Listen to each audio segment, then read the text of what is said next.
Hali zenu wa Tanzania wote na wasiokuwa wa Tanzania. Mimi kwa majina naitwa Mariamu Prosper.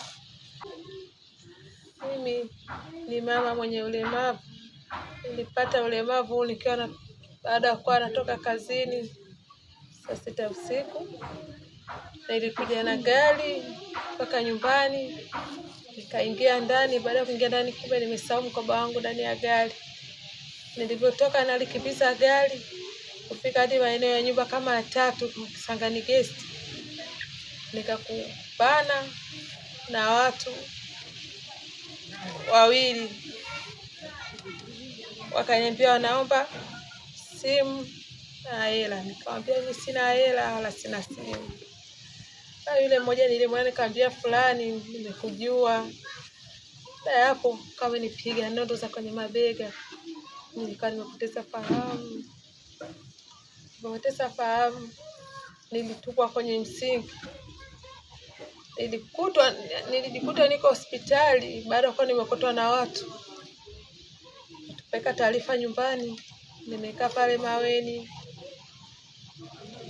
miezi 3 nikiwa nahudumiwa na madokta na manesi. Nikapigwa x-ray ya kwanza, vipimo vyote pale Maweni. Wazanyi wakasema hamna tatizo lolote katika mishipa yangu. Kabla ni mshtuko. Nimekaa, baadaye nikapewa rufaa ya kwenda nyumbani hospitali ya Muhimbili. Nilifika hospitali ya Muhimbili, nikaanza matibabu. Kwa natumia ni gharama, niliuza vitu. Kabla ya hapo kwanza nilichangiwa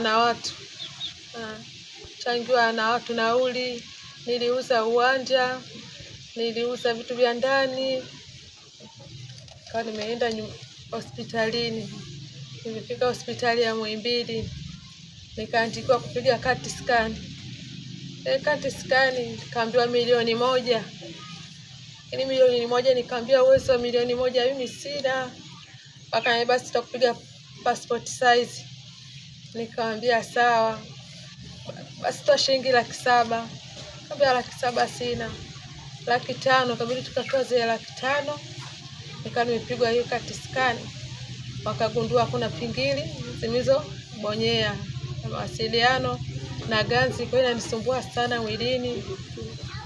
Kaniambia endelea na mazoezi.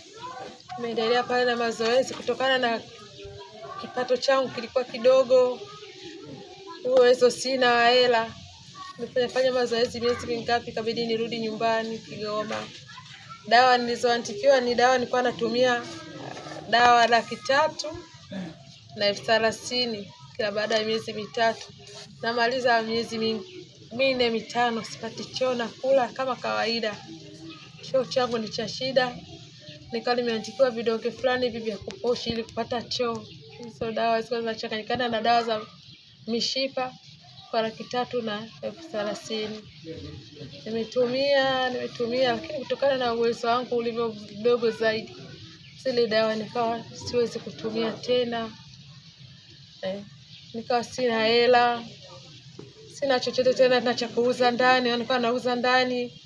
Bibi yangu niliyekuwa naye kwa nisaidia kununulia hizo dawa, naye akawa amefariki. Kwa hiyo nikabaki mimi tu. Nikawa mazoezi hapo Maweni ni hela, kila ukienda ni 10,000 dirishani. Na tatizo la pressure, kila nikienda Maweni pressure imepanda, natakiwa dawa zile nazinunua ni hela. Kienda nafikishwa emergency pia ni hela. Nimetumia hizo dawa hospitali, nimekaa nikikosa dawa zile za pressure mimi inabidi nikae. Nikipata hela kununua zile dawa na meza. Lakini mpaka hapo nimekaa, nimegharamia gharama kubwa sana hospitali pale. Nimetoa hela nyingi. Kutokana na kipato changu mpaka sasa hivi sina uwezo. Sina msaada wowote. Sina pesa. Nishaandikiwa tena, nikarudi tena Muhimbili kwa mara ya pili. Nikaambiwa nipige CT scan tena. Lakini nilishindwa kupiga CT scan. Uwezo sina. Hela sina. shida tupu kwangu. Wakaniambia kama upigi katisikani tena, hali itarudi tena kwa vile vile, jitahidi. Nikamwambia mimi sina uwezo. Wakaniambia jitahidi sana utafute hela.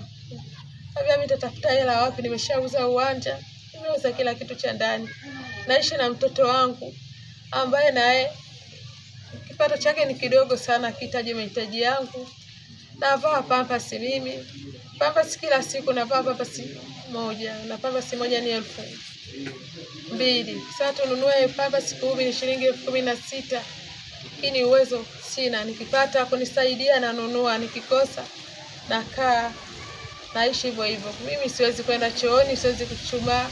Ni mama kunyanyuliwa kuwekwa kwenye ndoo. Na kama sina, kama nimekosa ni wakujisaidia hapo nilipokaa chini. Kwa hiyo maisha yangu ni hayo, ni magumu sana. Nahangaika sana sana, nahangaika kwa sababu sijiwezi kwa lolote. Hapa nilipotakula siwezi kukata ugali nikala, mpaka wanikatie. Kusimama siwezi, kutembea siwezi, kuinuka nilipokaa siwezi kuinuka. Hata kitandani napandishwa, shuka nafunikwa. Kwa hiyo ndugu zangu wote mlipo, ndugu, nilikuwa naomba mnisaidie. Changamoto nilizo nazo hizi ni kubwa sana kwangu. Sijiwezi lolote. Sina baba. Sina mama. Naishi maisha magumu sana mimi. Nilikuwa nakula kwa kuomba. Kila kitu naomba. Kuvaa kwangu shida.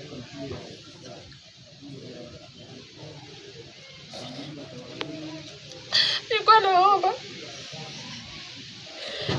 Tanzania wenzangu wananisikia, viongozi yote wananisikia, wabunge, naombeni msaada wenu. Wasania rais wangu mtetezi wa wanyonge, naomba nisaidie wapate wanaponisikia. Naomba nipate pa kujihifadhi, nipate na mtaji wa kufanya biashara. Wakosa kuhitaji maisha yangu, hali ni ngumu sana kwangu.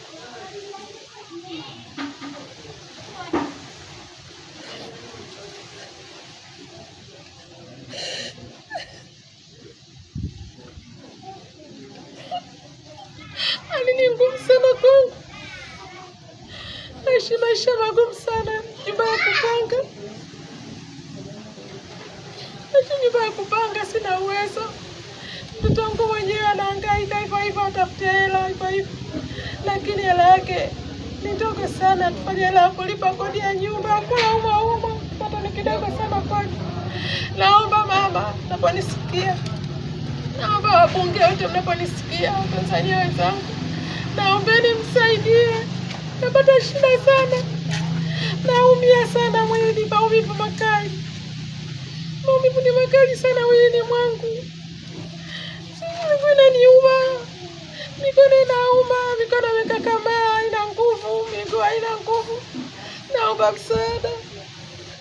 Naombeni msaidie. Naomba rais wangu. Naomba viongozi wote wa Tanzania nisaidie. Nipate mtaji wa kufanya biashara, nipate